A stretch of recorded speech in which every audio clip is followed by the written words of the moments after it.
Welcome back to the show, Dolphins fans. Hey, I decided that I was going to get a little risky today. I'm deciding to try to record while the kids are sleeping. So if I'm a little quieter today, that's the reason for that. But since I am trying to squeeze a video in, I'm trying to post at least one video a day.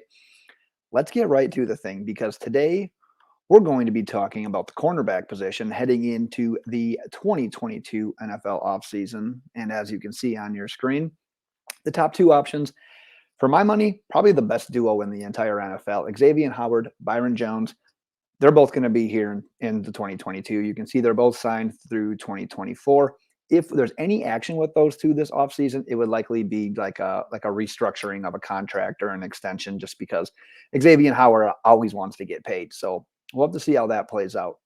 But a name I want to highlight here is Noah Igbinoghene. He's now been in the NFL for 2 seasons.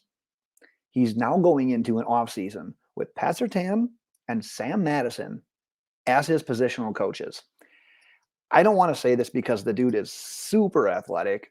He's super young, but geez, if he can't get it together with that coaching, with this amount of experience, we might have to finally label that pick a bust. I don't want to do it quite yet. We got to give him a little bit more time, but this is the make or break season for Noah Igbinoghene. Two names that I have bolded here, Nik Needham and Justin Coleman. Both of them because they were probably Miami's next best two cornerbacks on the roster last year, and they're both free agents this year. Mike Gesicki and Emmanuel Ogbah are getting all of the attention right now as the team's priority, basically the priority offseason targets. Like, who are you going to re-sign? Nik Needham should be involved in this conversation. He's capable of playing on the boundary. He excels in the slot.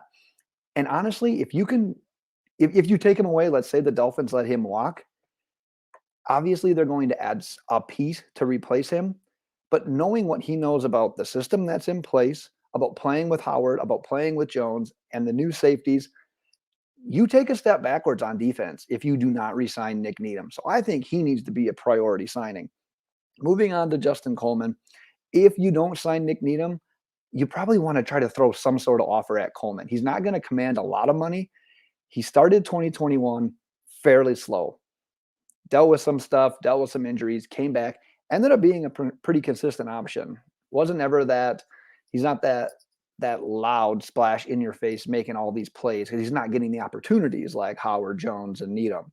However, I wouldn't quite rule him out. He's only 28, as you can see there. But honestly, the biggest thing about this position this year is Nik Needham and what the Dolphins decide to do with him. Because if you look at the free agent cornerbacks, as you can see on the screen, I've got their age next to them, and then on some of them, the dollar figures that you see there is what they're projected to get on a per year basis based on their age, their experience, time in the league, everything like that. So at this point, it would be complete speculation on my side as to if the Dolphins pursue any non-in-house free agent options at the cornerback position. Haven't seen them tied to a name really whatsoever. It's obviously something we'll have to keep an eye on, but I wouldn't foresee them making any big splashes with the amount of money that they have tied up in both Howard and Jones. One name I will point out, J.C. Jackson. He's only 26. He's going to get paid. Let's just pray as Dolphins fans he doesn't get paid by New England. I know we all want to burn him. I know we all want to just get him back for everything that the comments he made after the Week 1 game last year. But it weakens the Patriots if he's gone. So let's just push him down the road a little bit. In the draft as well, you'll see I got some of the top names listed there in this year's upcoming NFL draft. If I'm betting that the Dolphins probably don't make a splashy pick at cornerback. However, let's think back to last year's draft. There were some ties to the Dolphins and Asante Samuel Jr. Like there were enough rumblings where it's like, okay, the Dolphins are considering potentially taking this guy. One, because he's good.